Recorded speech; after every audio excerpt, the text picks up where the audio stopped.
नमस्कार, मैं हूं दीपक चौरसिया। वेलकम टू चुनावी अड्डा, जहां उठता है हर छोटा बड़ा चुनावी मुद्दा। दिसंबर के महीने में यूपी सियासी बयानबाजी से तपने लगा है। बीजेपी विरोधी अगर जिन्ना मुसलमान का राग छेड़ रहे हैं तो बीजेपी को प्रभु श्री राम और प्रभु श्री कृष्ण याद आ रहे हैं। आखिर चुनाव आते आते विकास का एजेंडा क्यों पिछड़ने लगता है? पार्टियों की सुई धार्मिक मुद्दों पर क्यों अटक जाती है? अब सवाल ये उठ रहा है कि क्या चुनाव बिना ध्रुवीकरण और तुष्टीकरण के नहीं हो सकते? क्या इस बार काशी, मथुरा और अयोध्या सबसे अहम मुद्दे होने जा रहे हैं? इस पर तमाम मेहमानों से बात करेंगे, लेकिन सबसे पहले देख लेते हैं आज का अपडेट।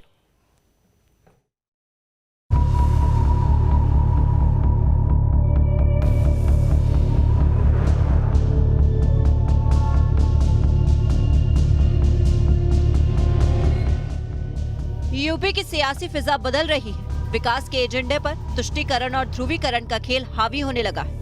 अब काशी के विकास से ज्यादा विश्वनाथ और ज्ञान व्यापी मस्जिद की बात होने लगी है। मथुरा में कृष्ण जन्मभूमि और ईदगाह मस्जिद का जिक्र तेज होने लगा है। इस बीच अयोध्या को लेकर भी बयानबाजी होने लगी। सवाल उठने लगे हैं, क्या काशी, मथुरा और अयोध्या ही यूपी के चुनावी मुद्दे होने वाले हैं? अगर ऐसा नहीं तो फिर बयानों की फहरिस्त में प्रभु राम का नाम क्यों शामिल होने लगा है? पिछले कुछ दिनों में प्रभु राम को लेकर खूब बयान आ रहे हैं। डिप्टी सीएम केशव प्रसाद मौर्य ने जिक्र मथुरा का किया, लेकिन उसकी शुरुआत अयोध्या से हुई। तुष्टीकरण की राजनीति जो करने वाली हैं, जो लगातार श्री राम जन्मभूमि पर मंदिर निर्माण का विरोध करते थे, अब वही रामलला के चौखट पर मत्था टेकने के लिए जा रहे हैं। और आने वाले समय में यही दृश्य आप काशी में देखेंगे, यही दृश्य आप मथुरा में देखेंगे। केशव प्रसाद मौर्य के बयान से मचा बवाल ठंडा भी नहीं पड़ा। यूपी बीजेपी अध्यक्ष स्वतंत्र देव सिंह ने भी प्रभु राम का नाम लेकर समाजवादी पार्टी को निशाने पर ले लिया। उन्होंने ट्वीट किया था, एसपी मुखिया मौसमी बीमारी से ग्रसित हैं, जिसके प्रभाव के कारण वो सरकार के हर काम को खुद का काम बता रहे हैं। अब उन्हें काशी विश्वनाथ कॉरिडोर भी अपना बनवाया हुआ लग रहा है, लेकिन वो भूल गए हैं कि उन्होंने केवल हज हाउस का ही फीता काटा था। मंदिर जाने वालों पर तो सपा सरकार ने गोलियां चलवाई थी। अखिलेश जी, उत्तर प्रदेश की जनता ये भूली नहीं है। महादेव सब देख रहे हैं।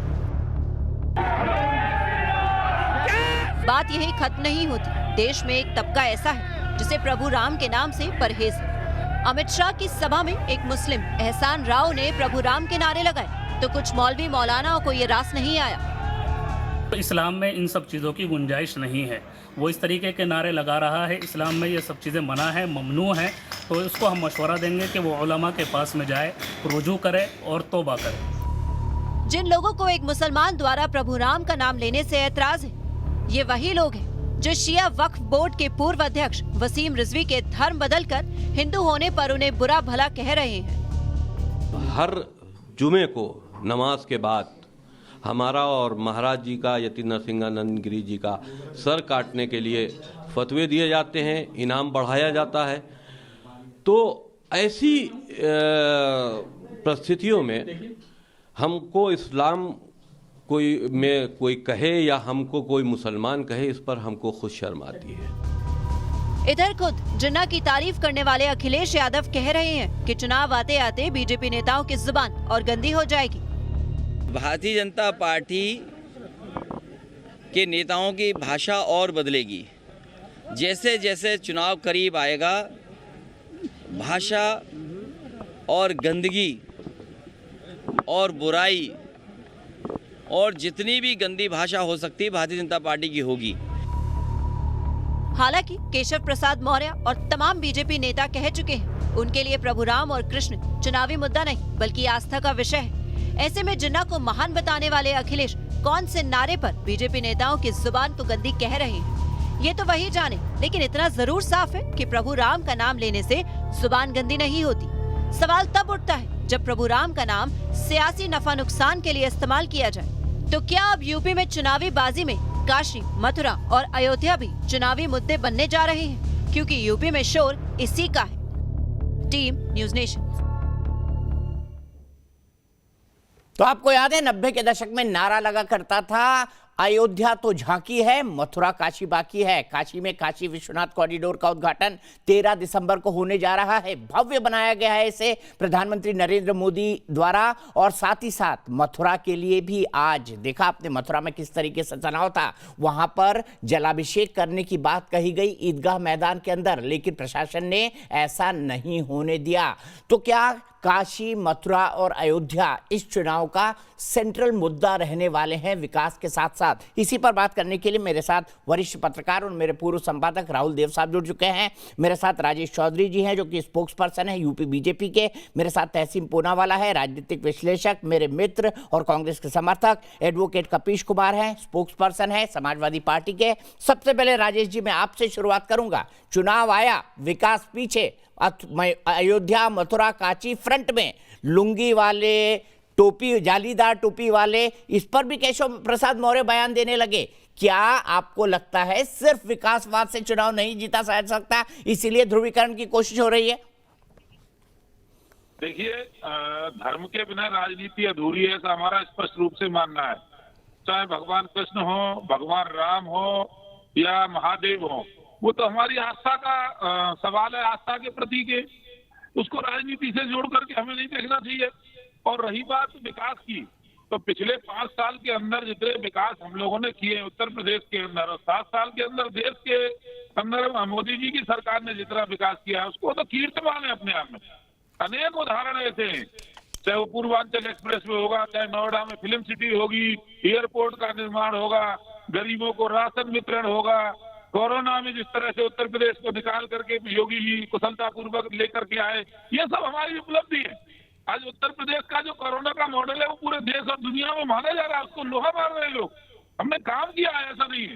आपने देखा था एक भी मुख्यमंत्री पूरे देश के अंदर कोरोना काल में बाहर नहीं था योगी जी को छोड़ के। वो कोरोना वार्ड में जा रहे थे, वो कोरोना मरीजों से बात कर रहे थे, उनके दिल में दर्द था, क्योंकि परिवार तो पूरा उत्तर प्रदेश उन्हीं का है, वो परिवारवादी तो है नहीं। और ये जो आप धर्म की बात कर रहे हैं, इसकी शुरुआत तो अखिलेश यादव जी ने की है। उन्होंने वही जिन्ना को लेकर के आए, उन्होंने इस देश के साधु सन्यासियों को कहा ये सब गजेड़ी है, गांजा पीने वाले लोग, ये सब शब्द प्रयोग सन्यासियों के लिए होगा, तो धर्म को तो वही लेकर के आ रहे। हमने कब कहा था कि जिन्ना की तुलना सरदार पटेल से करिए, वो तो खुद ही लेकर गए। उनको वोटों का ध्रुवीकरण करना है, उन्हें मुसलमानों के वोट चाहिए, और हमारे लिए तो हर भारतीय महत्वपूर्ण है, और धर्म हमारी आस्था का प्रतीक है, और हमारे लिए नंबर 1 हमेशा रहता है और रहेगा। ठीक है, धर्म आपकी आस्था का प्रतीक है, लेकिन आप इस पर वोट मांगने से भी गुरेज नहीं करेंगे। भले से आस्था बोले, लेकिन आपको पता है इससे वोटों का ध्रुवीकरण होता है। तहसीन पूनावाला, भारतीय जनता पार्टी अब हिंदुत्व का और मंदिर का बाउंसर और गुगली दोनों फेंकने लगी है। कैसे मुकाबला करेंगे आपके बैट्समैन कांग्रेस वाले?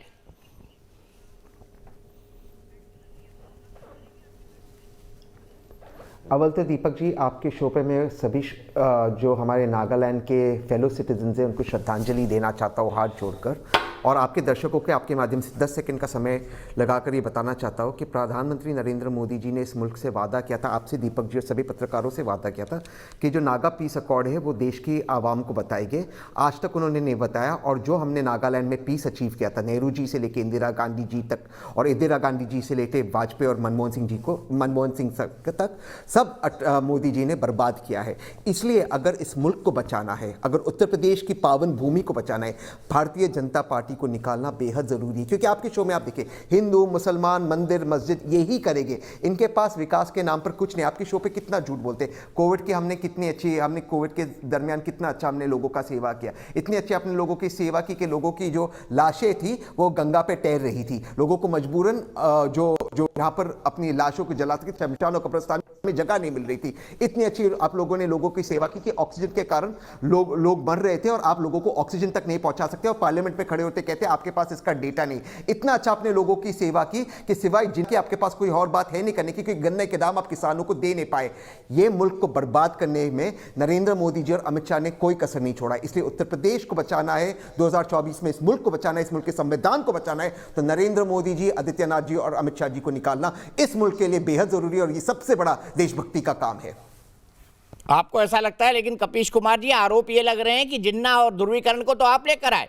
क्या कहेंगे एडवोकेट कपीश कुमार? जिन्ना का नाम लेने की अखिलेश यादव की क्या जरूरत थी? अब तो ये मंदिर का नाम लेंगे, और अपने अधिकार के साथ लेंगे और कहेंगे भाई जिन्ना अखिलेश यादव ने उठाया तो मंदिर तो हमको याद दिलाना ही पड़ेगा।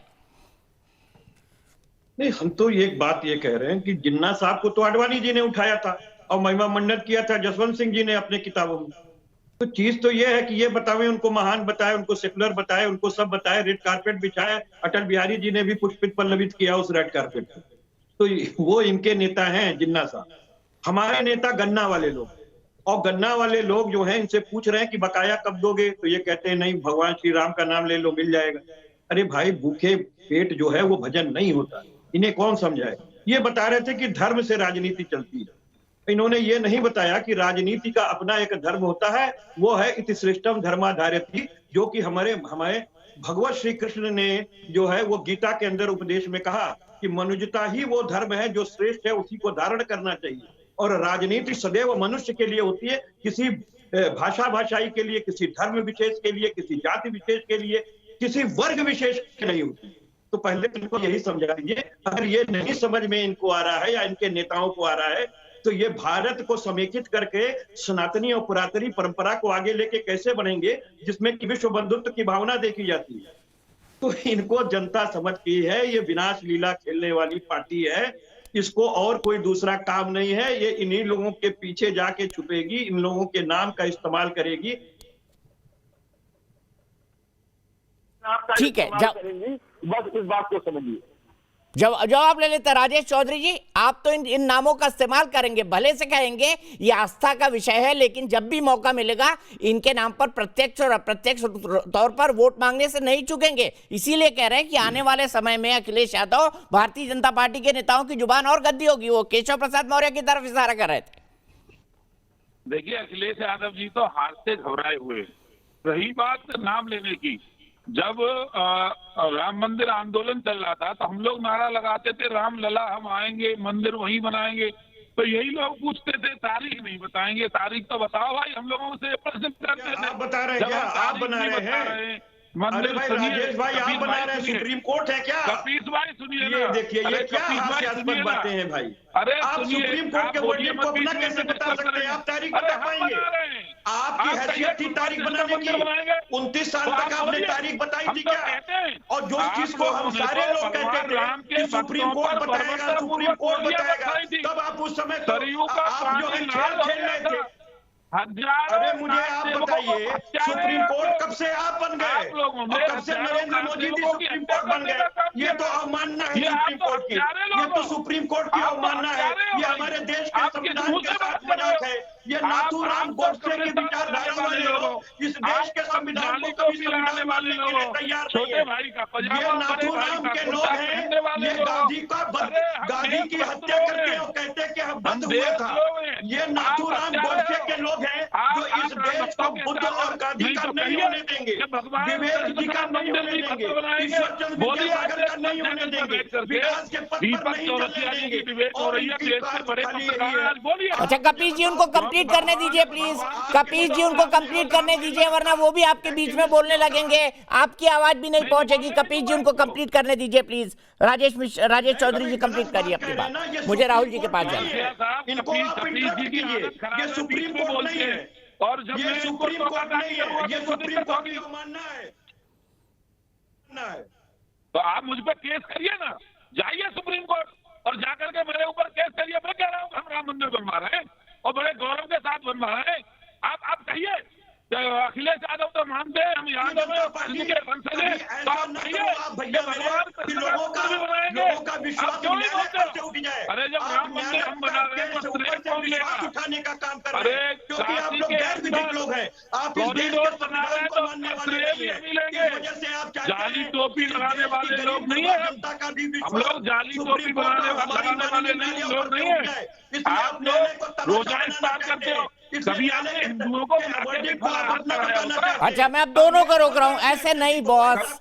कपीस भाई, राजेश चौधरी जी, एक तो आप टीवी पे आते हैं तो कृपया ये देखिए कि आपका ऑडियो वीडियो ठीक है ना, आपका ऑडियो ठीक से आ रहा है ना आपका वीडियो ठीक से आ रहा है। थोड़ा प्रवक्ता बन गए, थोड़ा जिम्मेदारी का एहसास समझिए कि आपकी कम से कम लाइन और कनेक्टिविटी तो ठीक हो। सीधे राहुल जी के पास चलता हूँ। राहुल जी, क्या बीजेपी को राम मंदिर बनाने का श्रेय मिलना चाहिए?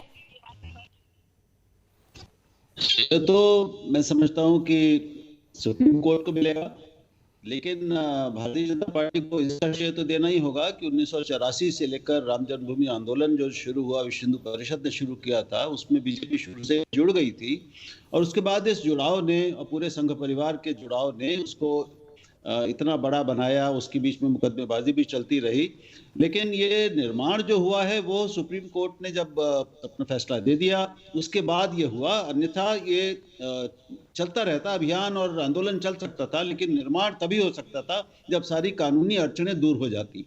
तो इन दोनों तत्वों ने मिलकर इसको संभव बनाया है। तो कोई भी पार्टी अगर अकेले श्रेय लेती, उसका भारतीय जनता पार्टी लेती है, तो ये सत्य नहीं है। उसको आंशिक श्रेय उसको दिया जा सकता है। ठीक है, आंशिक श्रेय दिया जा सकता है, लेकिन तहसीन पूनावाला, भारतीय जनता पार्टी तो फुल क्रेडिट ले रही है। बनारस में बकायदा पोस्टर लग चुके हैं और पोस्टर में लिखा गया है कि देखिए पहले रामलला टेंट में थे, अब भव्य मंदिर में जा रहे हैं, credit to Bharatiya Janata party. क्या कहेंगे इस पर?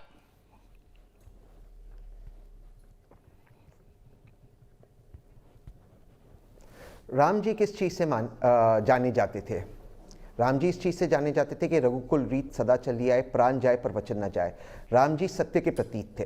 क्या नरेंद्र वचन मोदी तो जी पूरा और किया अमित ना शाह जी उन्होंने क्या मंदिर वर्तमान बनाने का? भारतीय जनता पार्टी की इससे सरकार कैसे इनकार क्या करेंगे आदित्यनाथ आप जी सत्य के कि प्रतीक बीजेपी ने हैं? वचन नहीं पूरा ऐसा किया? कोई- बीजेपी ने वचन तो पूरा किया ना, प्राण जाए पर वचन न जाए। सरकारें चार चार कुर्बान करी, अब फाइनली मंदिर बन रहा है। भले से सुप्रीम बहुत कोर्ट का उसमें योगदान रहा हो, लेकिन भारतीय जनता पार्टी ने कुर्बानी दी है, इसको कैसे इनकार करेंगे आप?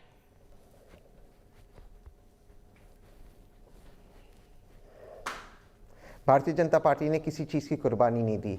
अडवाणी जी ने कहा मेरी ज़िंदगी का सबसे दुखद दिवस था। ये ऑटोबायोग्राफी तो सर आपने पढ़ी है, मेरे से ज़्यादा तो आप पढ़ते हो सर।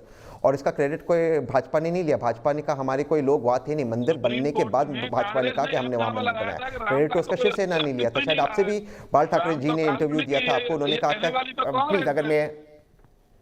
अच्छा राजेश भाई, एक एक करके बोलिए ना, वैसे ही आपको ऑडियो वीडियो खराब आ रहा है, दोनों की आवाज डिस्टॉर्ट होती है। कांग्रेस ने तहसीन कंक्लूड करिए।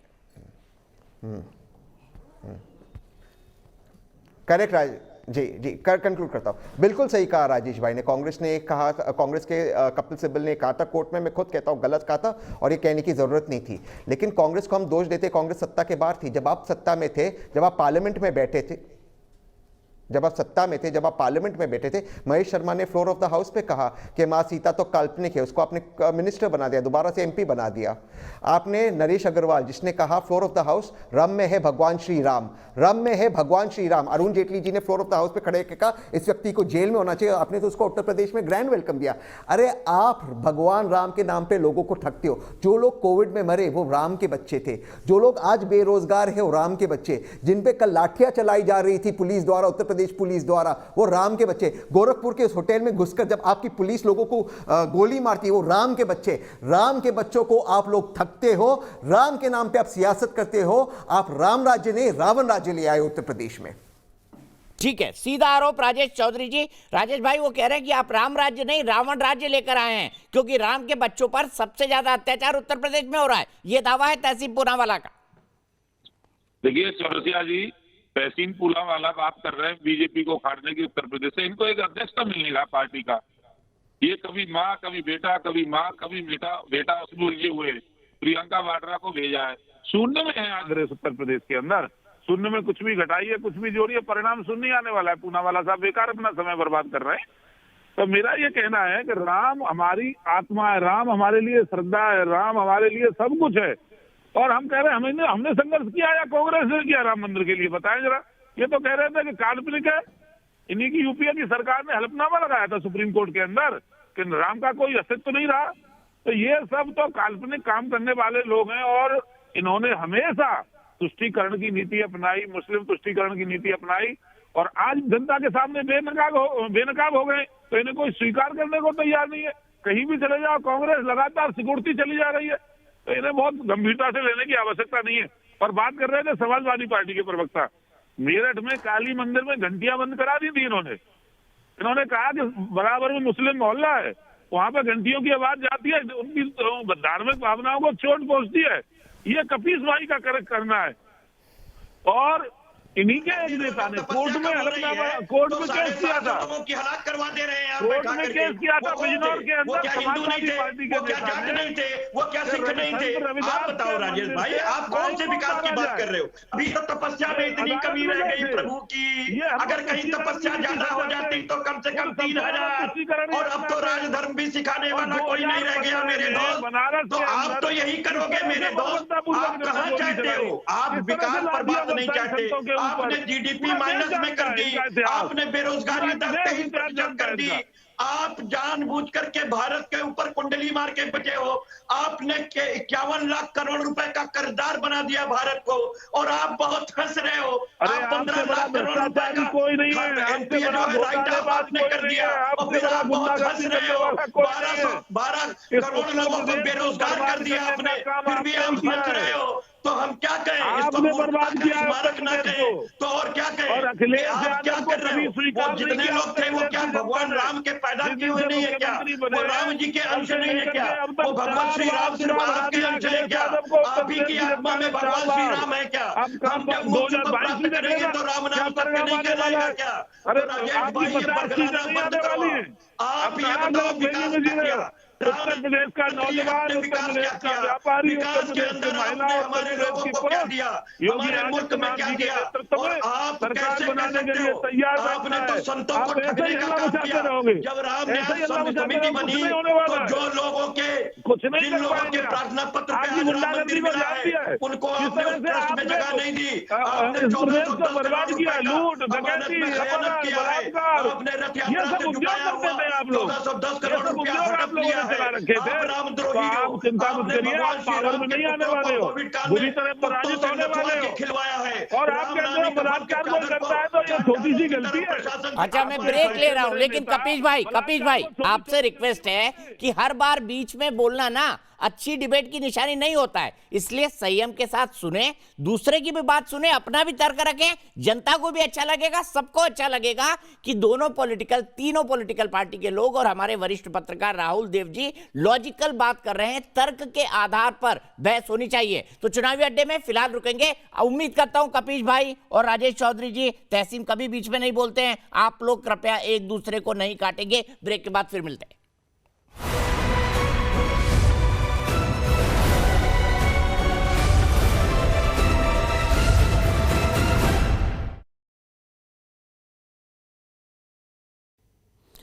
तो उत्तर प्रदेश के अंदर चुनाव है, अगले 3 महीने के अंदर उत्तर प्रदेश में चुनावी बिगुल बज जाएगा और चुनाव संपन्न भी हो जाएंगे। लेकिन इस बीच अयोध्या, मथुरा, काशी की गूंज सुनाई पड़ने लगी है। केशव प्रसाद मौर्य यहां तक कह रहे हैं कि लुंगीधारी और जालीदार टोपी वाले व्यापारियों के दुकानों पर आक्रमण करते थे और कब्जा कर लेते थे बाकायदा उनके घरों को, उनके प्लॉटों को। सवाल यह है कि क्या यह ध्रुवीकरण कराने की कोशिश है? इसी पर बात करने के लिए मेरे साथ जुड़े हुए हैं वरिष्ठ पत्रकार राहुल देव, राजेश चौधरी जी जो कि स्पोक्स पर्सन है बीजेपी यूपी के, मेरे साथ जुड़े हुए हैं एडवोकेट कपीश कुमार जो कि स्पोक्स पर्सन है समाजवादी पार्टी के, तहसीन पूनावाला पॉलिटिकल एनालिस्ट हैं और साथ ही साथ कांग्रेस के समर्थक हैं। राहुल जी, क्या आपको लगता है कि विकासवाद की पिच पर हिंदुत्व और राष्ट्रवाद का बाउंसर और गुगली भारतीय जनता पार्टी की वैतरणी को पार लगा पाएगा? क्या आपको ऐसा लगता है? और इसीलिए बहुत स्ट्रैटेजिकली ये बात समय समय पर उठाई जा रही है।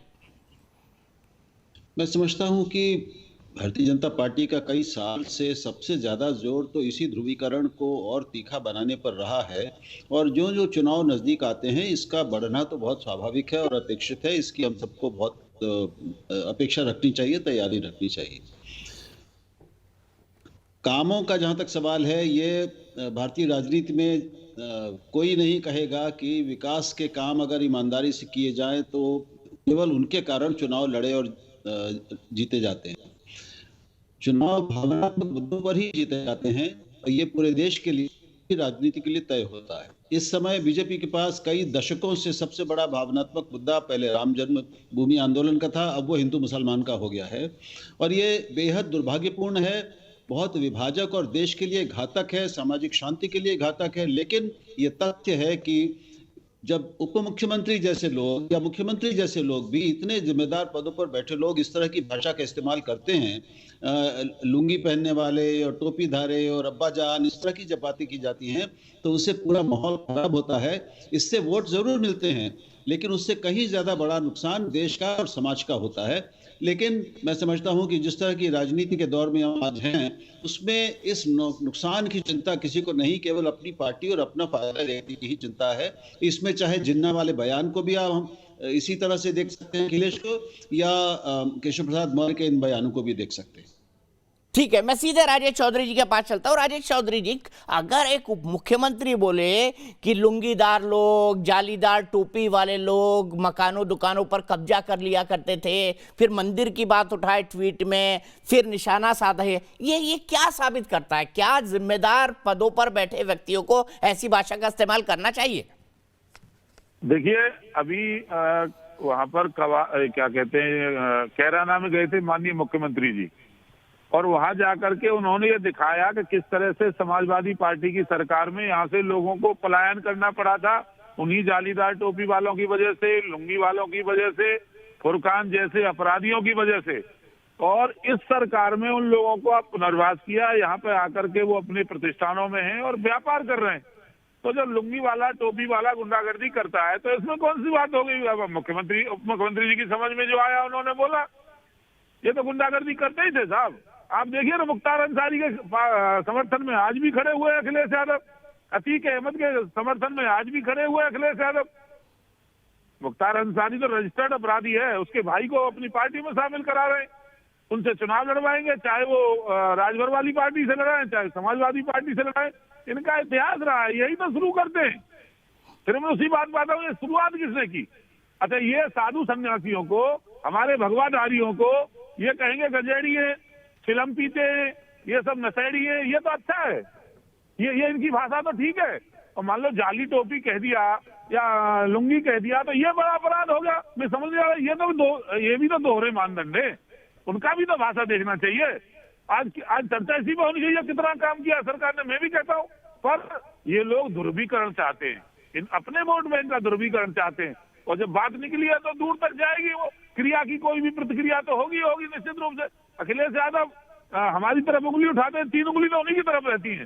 ज्यादा अपराध तो उन्होंने किया। मैं एक उदाहरण देता हूँ आपको। मुसलमानों की बेटी हाई स्कूल पास करती थी अखिलेश यादव के शासन में, उसको 30,000 रुपए मिलते थे, हिंदू को नहीं मिलते थे। ये कैसा पैरामीटर है? ये क्या है बताइए ना। कितना झूठ बोलिएगा, कब तक झूठ बोलिएगा, इनको कब तक आप मुझे बोलने दो कपीस भाई मुझे बोलने दो। कब तक झूठ बोलोगे? ये बताओ, कब तक आप झूठ बोलोगे? कन्या विद्याधर के लिए था क्या? तो भेदभाव तो ये कर रहे हैं, जाली टोपी लगाने की जो बातें आप कर रहे हो, एक बात हमें बताओ, संवैधानिक पदों पर बैठ करके वो मंत्री बनने के बाद जो शपथ ली जाती है, वो शपथ का याद है? आपको याद है कि मंत्री बनने से पहले क्या शपथ ली जाती है? और ये पाप तो अगर नहीं ली जाती है तो भारतीय जनता पार्टी से बड़ा गुंडों की पार्टी तो कोई है ही नहीं, जिसके मुख्यमंत्री पर 300-307 का केस हो। जो जालीदार टोपी कह रहे हैं वो तो खुद ही कब्जा करने वाले लोग हैं, पशु तस्कर रहे हैं। मोहम्मद गौस अब जनता में जाओ, और जरा घर से निकल के जनता में जाओगे तब समझ में आएगा, तब आपको समझ में आएगा हकीकत क्या है। देखिए, 2012 को खाया अखिलेश यादव और आपने आप कपीस भाई यहाँ प्रवचन कर रहे हो, और उसके बाद लगातार चुनाव हार रहे हो, लगातार चुनाव हार रहे हो। और किसी भी राजनीतिक दल का सफलता का पैमाना चुनाव होता है। चुनाव। अच्छा, मैं फिर कपीस भाई बोलूंगा, एक दूसरे पर मत बोलिए। कपीस भाई एक दूसरे पर मत बोलिए, थोड़ी देर अब अपनी वाणी को विराम दीजिए। मैं तहसीन पूनावाला के पास चलूंगा। तहसीन पूनावाला, जब ऑर्गेनाइज्ड माफिया की बात आती है, जब ऑर्गेनाइज क्राइम की बात आती है, तो भारतीय जनता पार्टी सबसे बड़ा आरोप आप पर लगाती है मुख्तार अंसारी को लेकर कि भाई पंजाब में वो जेल में ऐश कर रहे थे आपके राज में, और इसीलिए वो पंजाब में रहना चाहते थे, उत्तर प्रदेश नहीं शिफ्ट होना चाहते थे। क्या कहेंगे, क्या आपकी पार्टी संगठित अपराधियों को प्रश्रय देती है? क्या पंजाब ने दिया था उनको?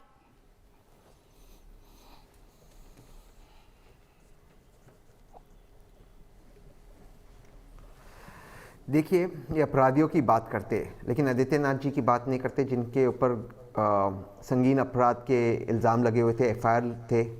और आदित्यनाथ जी मुख्यमंत्री बनने के बाद दंगे के उन पर दंगे के आरोप थे, जो भाषा उन्होंने प्रयोग किया था महिलाओं के खिलाफ, अन्य लोगों के खिलाफ, उसके उन पर अपराध दर्ज थे। और मुख्यमंत्री बनने के बाद स्वयं आदित्यनाथ जी पे अपराध निकाल दिए।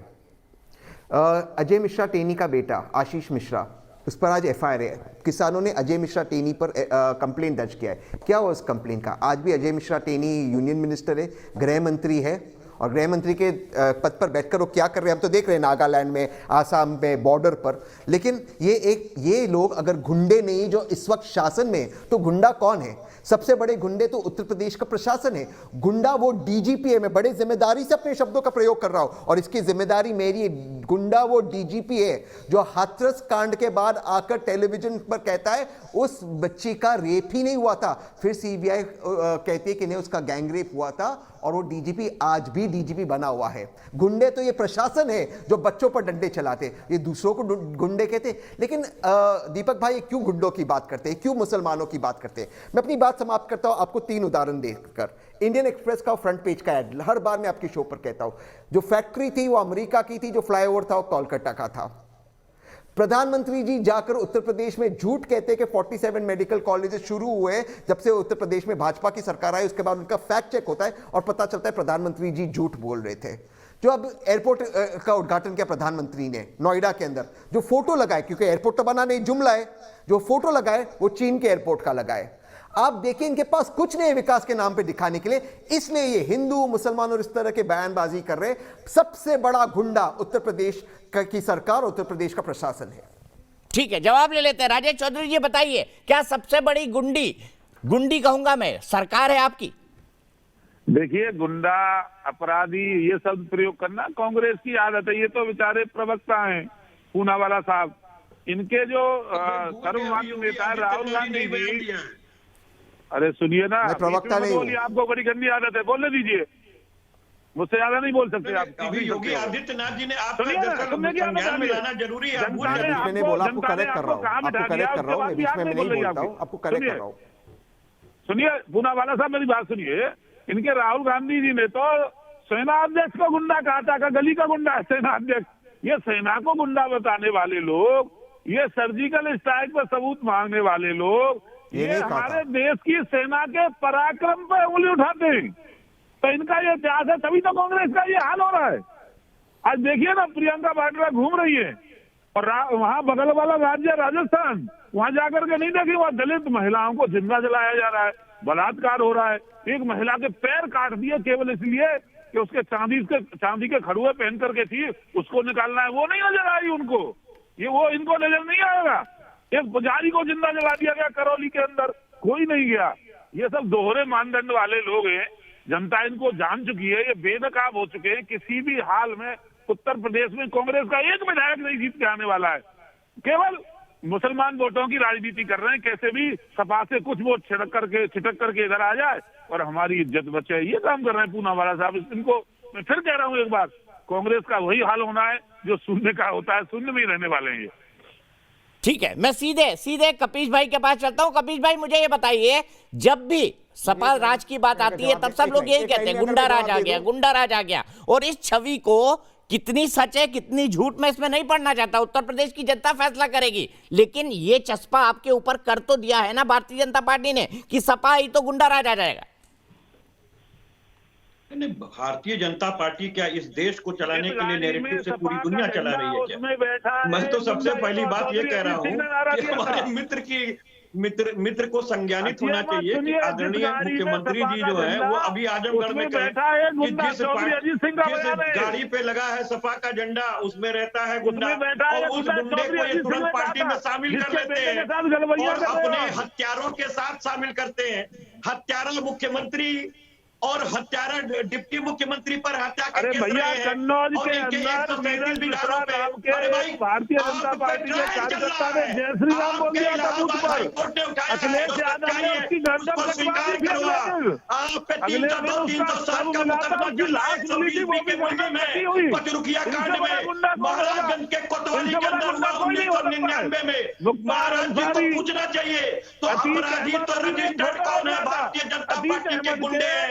और भारतीय जनता पार्टी में एडीआर की रिपोर्ट है कि 117 विधायक गुंडे हैं, अपराधी हैं, बवाली हैं। और सबसे बड़ी बात जो अच्छा, उनको बोल लेने दीजिए राजेश चौधरी जी, उनको बोल लेने दीजिए, मैं आपके पास आऊंगा। प्रसाद मौर्य कब्जा करते हैं, ये तो केशव प्रसाद मौर्य कब्जा करते हैं, उनकी नीति है। 8% सीधे ठगार करते हैं ऐसे पीडब्ल्यूडी में।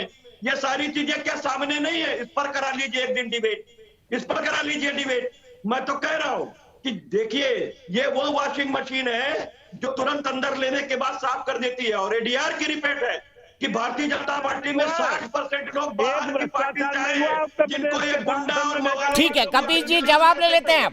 कपीश जी, जवाब ले लेते हैं आप। क्या Bharatiya Janata party washing machine है जिसमें धुलकर सब पाक साफ हो जाते हैं? जवाब दीजिए राजेश चौधरी जी, ये आरोप है कपीश कुमार का।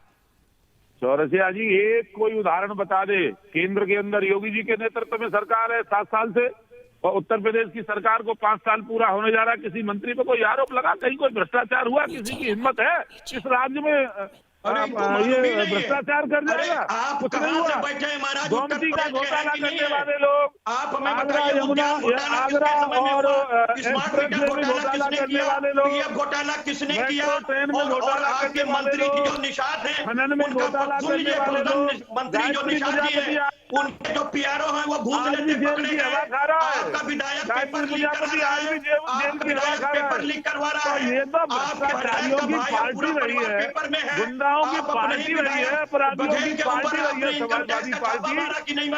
मैं तो पूछ रहा हूँ कि ये कौन अपराधी है? अपराधी तो आपके लोग हैं। डिप्टी पता ही नहीं बताइए, जिसको आपने गृह राज्य मंत्री बनाया, रोल मॉडल है वो चक्का है कि नहीं है? वो अपराधी है कि नहीं है? वो तो खुद कहता है कि हमसे बड़ा अपराधी कौन है? तो 2 मिनट में उतार देंगे। और 25 सितंबर को दिए गए अपने बयान पर उकसा करके अपने लड़कों से हत्या करवा दी। 302 के मुलजिम, 120 बी के तहत वो मुलजिम है, और उनको आपने गृह राज्य मंत्री बना रखा है। एक गृह राज्य मंत्री स्वामी मेनन जो बहन बेटियों से तेल मालिश कराते थे, जो बहन बेटियों की इज्जत लूटते थे, और बहन बेटी जेल में है, वो संतनल का मुकदमा उठा। अच्छा, इतना मत गिरिए, इतना दोनों इतने गिरे हुए आरोप मत लगाइए एक दूसरे पर, थोड़ा संयम रखिए। मैं राहुल जी के पास चलता हूँ। राहुल जी, आपने तीनों नेताओं को सुना, कितना हाई पिच्ड होने वाला है और कितने पॉलिटिकल स्टेक रखता है उत्तर प्रदेश का ये चुनाव आपकी नजर में और राष्ट्रीय राजनीति के संदर्भ में? मैं अगर अपने इन दोनों मित्रों की बातों को महत्व दूं और उसको अगर एक नमूना मानूं, तो मैं समझता हूं कि शायद ये देश का सबसे ज़्यादा कम से कम भाषाई गंदगी वाला चुनाव होगा। मुझे बहुत अफसोस के साथ कहना पड़ रहा है कि हमारे दोनों मित्रों ने कोई भाषा का संयम और विचारों का संयम वो दिखा नहीं रहे हैं। और मैं उम्मीद ही करता हूं और ईश्वर से प्रार्थना करता हूं कि बाकी सारी पार्टियों के नेताओं की भाषा ऐसी ना हो और ये चुनाव कुछ साफ सुथरा हो सके। वरना ये पूरे देश में जो इस भाषा का और इस तरह के चुनाव की शैली का जो संदेश जाएगा, वो न केवल इन पार्टियों को बदनाम करेगा, पूरे उत्तर प्रदेश को बदनाम करेगा, और उसके साथ राम भी बदनाम होंगे। आप जब राम के नाम पर इस तरह की भाषा का प्रयोग करते हैं, राम के नाम पर राजनीति करते हैं और ऐसी बातें बोलते हैं, तो आप राम को कलंकित कर रहे हैं। ये क्यों नहीं समझ में आता है? आप जब कोई भी पार्टी हो जो वहां पर मुख्यमंत्री रह चुकी है, जो शासन में रह चुकी है, वो जब इस तरह की भाषा का प्रयोग करती है उसके नेता, तो वो अपनी पार्टी और अपने प्रदेश को कलंकित कर रहे हैं। पूरे प्रदेश की छवि को धूमिल कर रहे हैं पूरे देश में। क्या तहसीन बड़े हाई पॉलिटिकल स्टेक वाले चुनाव हैं, लेकिन ऐसा लग रहा है कम से कम इनिशियल स्टार्ट में कांग्रेस की गाड़ी रेस नहीं पकड़ पा रही है।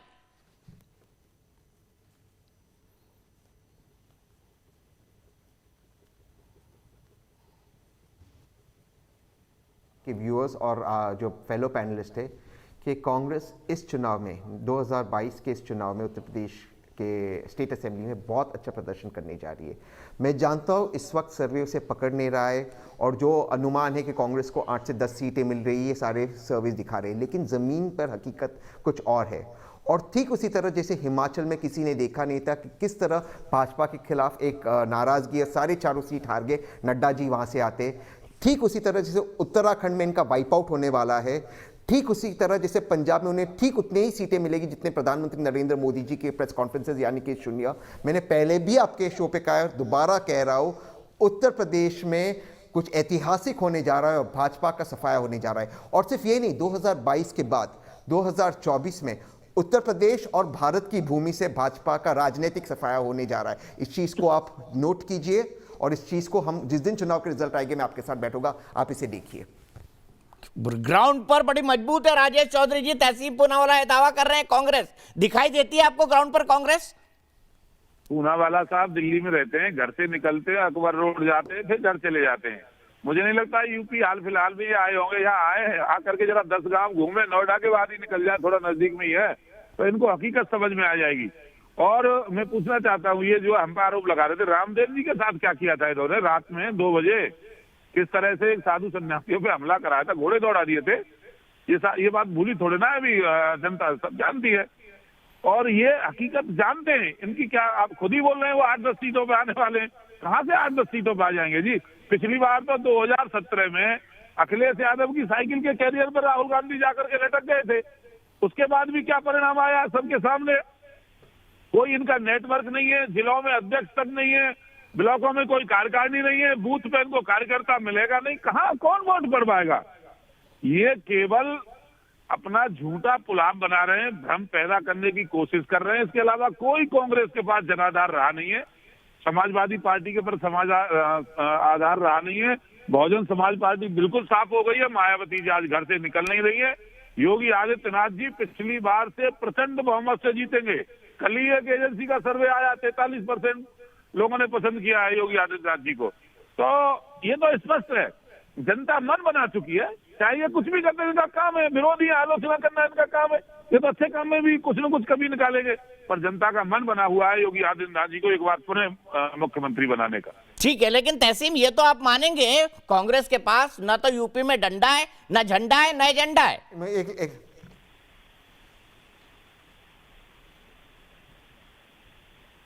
ये बिल्कुल गलत है। कांग्रेस 40% सीटों पे महिलाओं को लड़ा रही है। ऑलरेडी कैंडिडेट्स लगभग तय हो चुके हैं। कुछ दिन पहले मैं मुरादाबाद में था, जहाँ पे प्रियंका जी का ससुराल है। मेरा ससुराल मुरादाबाद में। आपने भीड़ देखी, आपके चैनल ने लाइव कवर किया, आपके पत्रकार और रिपोर्टर्स थे। प्रशासन ने किस तरह से कोऑपरेट नहीं किया, जो भीड़ आ रही थी उन्हें दूसरी जगह पर घुमाने की कोशिश की, ये सब हमने देखा है।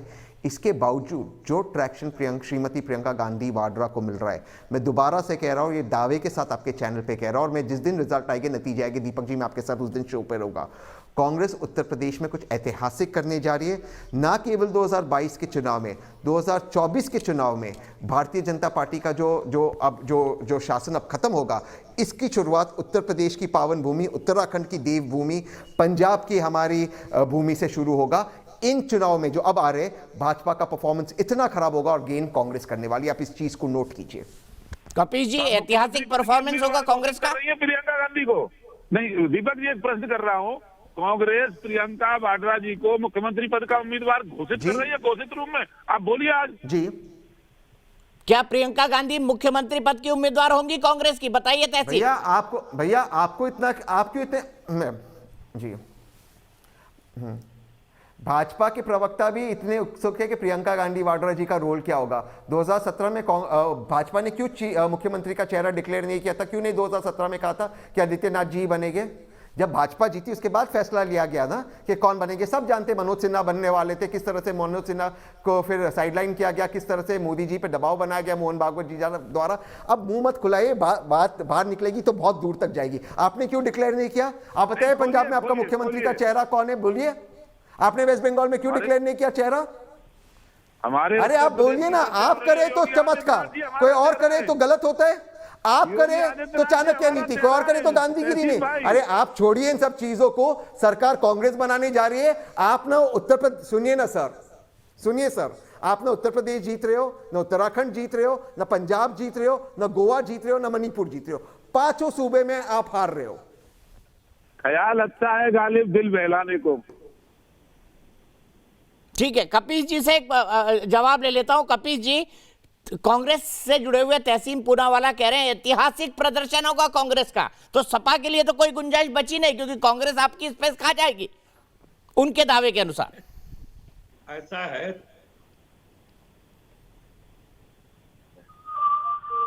वो उत्तर प्रदेश छोड़ करके कह रहे हैं। उन्होंने ये नहीं कहा कि उत्तर प्रदेश में कांग्रेस जो है वो भारतीय जनता पार्टी का सूपड़ा साफ कर गई, लेकिन अन्य 4 प्रांतों में कांग्रेस मजबूत स्थिति में है और सूपड़ा साफ कर सकती है, इसमें कहीं दो राय नहीं। सरकार बनाने की बात कर रहे हैं और उत्तर प्रदेश में इनका सूपड़ा साफ है कि अगर 2 के डिजिट में आ जाएंगे तो बहुत बड़ी बात होगी दीपक भाई। उसका कारण ये है कि आप खुद देखिए कि कितना उतावलापन है इनके अपने लोगों में। मुख्यमंत्री की भी जो भाषा और शैली है, डिप्टी मुख्यमंत्री की जो भाषा और शैली है, वो एक आम गली में चलते हुए लोगों की जो होती है उस तरीके से हो गई है। हमें भी बहुत दुख होता है जब संवैधानिक पदों पर बैठे हुए लोग इस तरह की बातें करते हैं, जिनको आदर्श के रूप में देश और प्रदेश के अंदर अपने आप को प्रस्तुत करना चाहिए। कांग्रेस में कहीं ना कहीं इनके जैसे जब प्रवक्ता बैठते हैं तो हमारे जैसे लोग भी। ठीक है, मैं यहीं पे रुकूंगा कपिल भाई। अफसोस मेरे पास वक्त इतना है, लेकिन चुनावी अड्डे पर हर बड़ा चुनावी मुद्दा उठता रहेगा। फिलहाल एक ब्रेक, लेकिन न्यूज नेशन एक ऐसा चैनल है जहां पर खबरों का सिलसिला कभी नहीं थमता।